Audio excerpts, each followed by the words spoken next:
नमस्कार मित्रांनो, मी active education YouTube channel मध्ये आपले स्वागत करत आहे.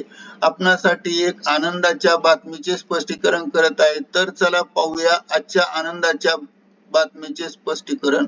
मित्रांनो, बातमी आहे तर 24 डिसेंबरची मोठी खुश खबर. राज्य कर्मचाऱ्यांना मिळणार हा मोठा आर्थिक लाभ.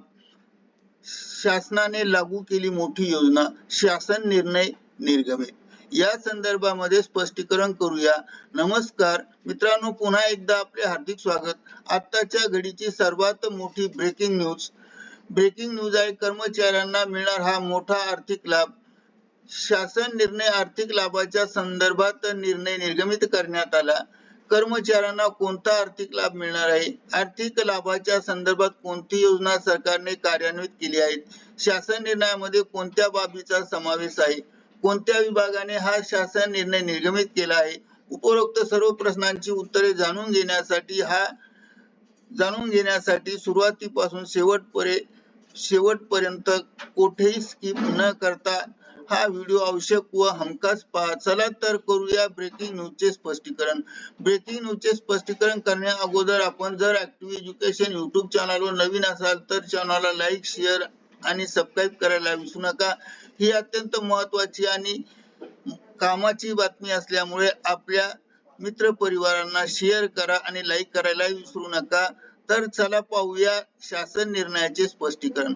राज्य कर्मचाऱ्यांना महात्मा फुले जन आरोग्य योजना व आयुष्यमान भारत प्रधान जन आरोग्य योजना यांना एकत्रित योजनेत विस्तारीकरण करले आहेत.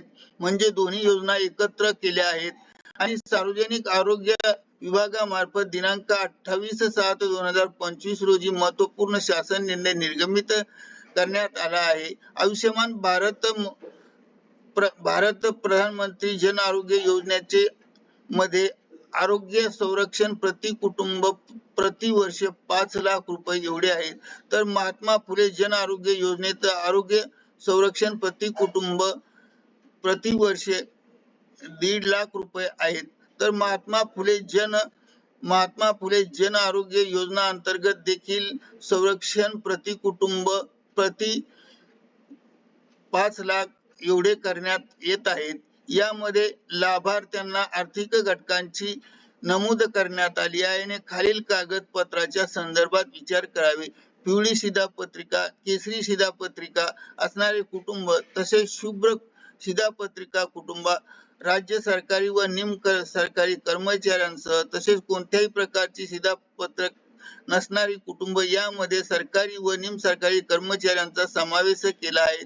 शुभ्र शिधापत्रिका अथवा शिधापत्रिका नसेल तर आदिवास दाखला व तहसीलदाराचा दाखला व फोटो आणि ओळखपत्र सरकारी व निम सरकारी कर्मचाऱ्यांकडून लाभाची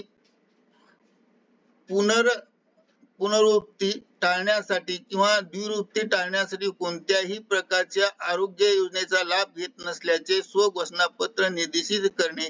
या संदर्भातला शासन निर्णय खालील प्रमाणे पाहू शकतात. बातमीच्या संदर्भात शासन निर्णय निर्गमित झाला असून शासन निर्णयाची लिंक या व्हिडिओच्या डिस्क्रिप्शन बॉक्स मध्ये देण्यात आली आहे. तेथून आपण हा निर्णय वाचू शकता, PDF घेऊ शकता. शासन निर्णय लिंक ही खाली दिसते आहे, पांढऱ्या अक्षराने ती लिंक आहे. करिता ऍक्टिव्ह एज्युकेशन युट्यूब चॅनलने हा व्हिडिओ आपल्या माहितीस तो व्हायरल केला आहे. धन्यवाद. Thank you very much.